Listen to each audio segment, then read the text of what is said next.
పిల్లల దినోత్సవం సందర్భంగా ఏలూరు జిల్లా పరిషత్లో సమావేశం జరిగింది. ఈ సందర్భంగా సమాజంలో సోషల్ మీడియా ప్రభావం బాలలపై ఎక్కువగా ఉందన్నారు ఉమ్మడి పశ్చిమ గోదావరి జిల్లా న్యాయ సేవాధికారి సంస్థ కార్యదర్శి లక్ష్మి. తల్లిదండ్రులు నిరంతర పర్యవేక్షణలో బాలలను పెంచాలని సూచించారు. అవసరమైతే తప్పని పరిస్థితుల్లో మాత్రమే విద్యార్థులకు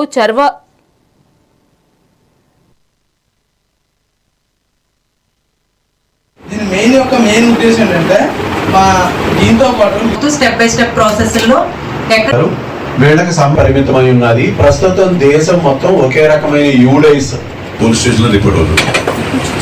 అది ఎక్కడైనా మిస్సింగ్ కంప్లైంట్ ఫైల్ చేశారా అనే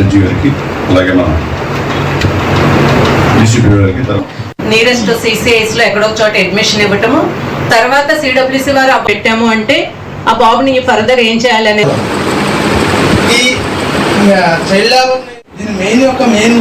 ఫ్యామిలీలో దీని వల్లనే మన మిస్సింగ్ చిల్డ్రన్ ఎక్కువైపోతున్నారు. ఫ్యామిలీ కూడా ఇద్దరు బిజీ అయిపోతున్నారు, పిల్లలతో టైం స్పెండ్ చేయట్లేదు. ఎప్పుడైతే పిల్లలతో టైం స్పెండ్ చేయట్లేదో పిల్లలు వేరే థర్డ్ పర్సన్ వెతుక్కుంటారు. అది ఫోన్ అయినా అవ్వచ్చు, మనిషి అయినా అవ్వచ్చు, ఎవరైనా అవ్వచ్చు. ఎవరైతే ప్రేమగా మాట్లాడతారో వాళ్ళకి అట్రాక్ట్ అయిపోతారు పిల్లలు. ఆడపిల్లలు అనుకోండి, ఒక డ్రెస్ కొనేసి ఇవ్వడమో లేకపోతే ఒక ఫోన్లు కొనేసి ఇవ్వడమో ఏదో ఒక రకంగా లోపరుచుకుంటూ ఉంటారు. రకరకాల రాళ్ళు వేస్తూ ఉంటారంట మగపిల్లలు. జేజేబీలో ఉన్న వాళ్ళు చూడండి, ఎక్కువ సింగిల్ పేరెంట్సే ఉంటున్నారు. లేకపోతే సార్ చెప్పినట్టుగా అబ్రాడ్ వెళ్ళిపోయిన వాళ్ళు పేరెంట్స్, సింగిల్ పేరెంట్స్, అబ్రాడ్ వెళ్ళిపోయిన పేరెంట్స్ ఎవరైతే ఉంటారో వాళ్ళు పిల్లలే ఎక్కువ ఉంటున్నారు.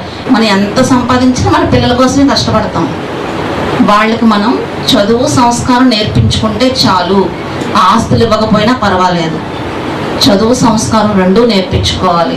చదువు ఉండాలి, సంస్కారం ఉండాలి. రెండిట్లో ఏ ఒక్కటి లేకపోయినా ఇబ్బందే. రెండు నేర్పించుకుంటే లక్ష్మీదేవి ఆటోమేటిక్గా వాళ్ళే సంపాదించుకుంటారు. చదువు ఇచ్చారనుకోండి, ఖాళీగా ఉండరు కదా, ఏదో ఒక ఉద్యోగం చేసుకుంటారు. ఉద్యోగం చేసుకుంటే జీతం వస్తే లక్ష్మీదేవి వచ్చినట్టే కదా. అదే చదువు లేకుండా లక్ష్మీదేవి అనివ్వండి, వాళ్ళకి జ్ఞానం ఉండదు కాబట్టి ఉన్న ప్రాపర్టీని కూడా వాళ్ళు వేస్ట్ చేసుకుంటారు, లాస్ చేసుకుంటారు అంతా కూడా. కాబట్టి మీరు గ్రౌండ్ లెవెల్లో ఉంటారు కాబట్టి మెయిన్ పేరెంట్స్కి మీరు కొంచెం ఇన్స్పిరేషన్గా, మోటివేషన్గా మాట్లాడి పేరెంట్స్కి మెయిన్